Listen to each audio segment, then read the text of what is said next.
Hello everyone, welcome to கரோகவி சமையல். இன்றைக்கி நம்ம சேனலில் மத்தி மீன் குழம்பு எப்படி செய்யுதுன்னு பார்க்கலாம். இது என்னோடய சப்ஸ்கிரைபர் அப்புறமா என்னோடய ஃப்ரெண்ட் ஒருத்தவங்க கேட்டாங்க, அதுக்காக இந்த ரெசிபி. அப்படி இருக்க மறக்காமல் நீங்களும் ட்ரை பண்ணுங்கள். ரொம்ப டேஸ்டியாக இருந்துச்சு. ரொம்ப ஈஸியான மெத்தடில் சொல்லியிருக்கிறேன். இட்லி, ரைஸ் எல்லாத்துக்குமே சூப்பராக இருக்கும். ட்ரை பண்ணி பாருங்கள், ரொம்ப டேஸ்டி. அதுக்கு நான் ஒரு கடாயில் ஒரு 3லேருந்து 4 ஸ்பூன் எண்ணெய் சேர்த்துக்கிறேன். மீன் குழம்புனாலே கொஞ்சம் எண்ணெய் நிறைய இருந்தால் நல்லாயிருக்கும்.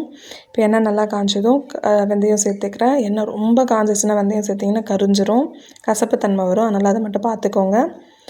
இப்போ அதில் நான் 15 பல் பூண்டு சேர்த்துக்கிறேன். பூண்டு நல்லா பொரிஞ்சதும் 2 சின்ன சைஸ் வெங்காயம் சேர்த்துக்கிறேன். பொடியாக வெட்டி சேர்த்துக்கிறேன். நான் இன்றைக்கி ஒரு 1/4 kg அளவுக்கு தான் மீன் எடுத்து செய்கிறேன். அதனால் இப்போ இதில் ஒரு பச்சை மிளகாய் ஸ்லிட் பண்ணி சேர்த்துக்கோங்க. கூடவே கொஞ்சமாக கருவேப்பிலை எல்லாத்தையும் சேர்த்து வதக்கிக்கோங்க. இந்த வெங்காயம் வதங்க தேவையான அளவுக்கு உப்பு சேர்த்துக்கலாம். இப்போ எல்லாத்தையும் சேர்த்துட்டு வதங்கிக்கோங்க. வெங்காயம் நல்லா வதங்குற அளவுக்கு வெயிட் பண்ணுங்கள். மத்தி மீன் லேடிஸ்க்கு ரொம்பவே நல்லது. அதில் இருக்க ஒமேகா பெரியவங்க எல்லாருக்குமே நல்லது, குறிப்பாக பெண்களுக்கு ரொம்ப நல்லது. கண்டிப்பாக சாப்பிடுங்க. இப்போ இதில் நான் ஒரு 1 சின்ன சைஸ் தக்காளி சேர்த்துக்கிறேன். எப்போவுமே மீன் குழம்புக்கு நான் ஆல்ரெடி சொல்லியிருப்பேன், வெங்காயத்தை விட தக்காளியோட அளவு குறைவாக இருக்கணும், இல்லைனா அது தக்காளியோட இனிப்பு தன்மை கிடைக்கும். இப்போ தக்காளி நல்லா வதங்கிருச்சு. இப்போ இந்த குழம்புக்கு தேவையான அளவுக்கு மிளகாய்த்தூள் சேர்த்துக்கலாம். நான் எனக்கு குழம்பு மிளகாய்த்தூள் ஒரு 2 ஸ்பூன் சேர்த்துக்கிறேன்.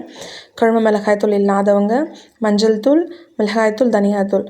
மஞ்சள் தூள் 1/4 ஸ்பூன், 1 ஸ்பூன் மிளகாய்த்தூள், 2 ஸ்பூன் தனியாத்தூள் இந்த அளவில் நீங்கள் உங்களுக்கு ஏற்ப சேர்த்துக்கோங்க. இப்போ போட்டு 2 நிமிஷம் வதக்கிட்டு இப்போ புளி தண்ணி சேர்த்துக்கலாம்.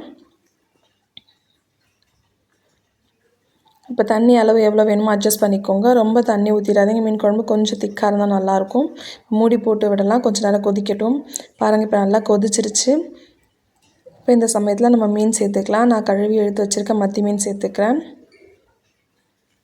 நான் இன்றைக்கி ஒரு ஆள் அளவுக்கு செய்கிறதுனால ஒரு 4லேருந்து 5 மீன் மட்டும் தான் சேர்க்குறேன். நீங்கள் இதே அளவு வச்சு நீங்கள் நிறைய கூட செய்யலாம். அளவு மட்டும் அதிகமாக்கிக்கோங்க, அவ்வளோதான். பாருங்கள், இப்போ நம்ம மீன் சேர்த்துட்டு எப்போவுமே மீன் சேர்த்துட்டு ஒரு 5 நிமிஷம் அதுக்கு மேலே விடாதீங்க, மீன் உடஞ்சிரும். மத்தி மீன் ஒரு 3-4 நிமிஷத்துலேயே வெந்துடும். பாருங்கள், நல்லா வெந்துருச்சு. எண்ணெயும் சுற்றி நல்லா பிரிஞ்சு வந்துருச்சு.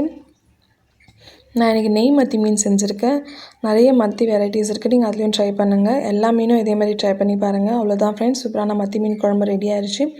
எப்படி இருந்துச்சுன்னு ட்ரை பண்ணி பார்த்துட்டு கீழே கமெண்ட்டில் சொல்லுங்கள். வேறு ஏதாச்சும் ரெசிபி வேணாலும் கேளுங்க. Lots of love.